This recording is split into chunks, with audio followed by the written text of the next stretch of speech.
আরেকটা গুরুত্বপূর্ণ সুন্নাহ যেটা মানুষজন এড়িয়ে চলে আর তারা মনে করে যে এতে রোজা ভেঙে যাবে, কবুল করা হবে না, সেটা হলো নাকের ভেতরে পানি দেয়া, পানি দিয়ে নাক পরিষ্কার করা, যেটা করা হয় বিশেষ করে অজুর সময়। তাই অনেক মুসলিম যখন অজু করে তখন নাকের কাছে পানিটা আনে, তারপর নাকের ডগায় একটু ছুঁয়ে দেয়, ব্যাস। ভেতরে পানি ঢুকিয়ে নাক পরিষ্কার করে না, ভেতরে তারা পানি নেয় না, যেটা অজুর সময় করা আবশ্যক। তারা ভাবে নাকে পানি ঢোকালে রোজা ভেঙে যায়। নাক থেকে পানি যদি কণ্ঠনালীতে চলে যায় তাহলে রোজা ভেঙে যাবে, কিন্তু এই সম্ভাবনাটা আসলে খুবই কম।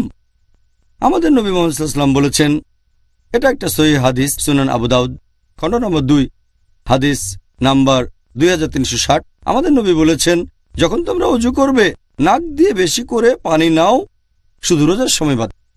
তাহলে অন্য সময়ে অজু করলে নাকে বেশি করে পানি নিতে হবে, শুধু রোজার সময়টা বাদে। কারণ রোজা রেখে যদি বেশি করে পানি নেন তাহলে সম্ভাবনা যদিও খুবই কম যে পানি কণ্ঠনালীতে গিয়ে রোজা ভেঙে যাবে। তবে এমনিতে যদি নাকের ভেতরে পানি নেন, সাধারণত কণ্ঠনালীতে পানি যায় না। তাই রোজার সময় আমাদের শুধু খেয়াল রাখতে হবে নাক দিয়ে বেশি পানি নেব না, তবে অজুর সময় নাকে পানি নিয়ে পরিষ্কার করতে হবে। এটাও গুরুত্বপূর্ণ সুন্নাত যেটা অনেক মুসলিমই করে না, এটা থেকে বিরত থাকে, বিশেষ করে অজুর সময়।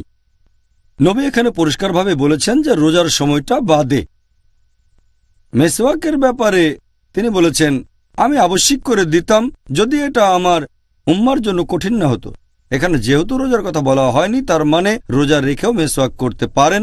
আর রোজার সময় নাক দিয়ে বেশি পানি নেবেন না, তবে এ সময় নাকের ভেতরে পানি দিয়ে নাক পরিষ্কার করবেন। এই দুটো গুরুত্বপূর্ণ সুন্নাত অনেক মুসলিমই অজ্ঞতার কারণে রোজার সময় এগুলো পালন করে না।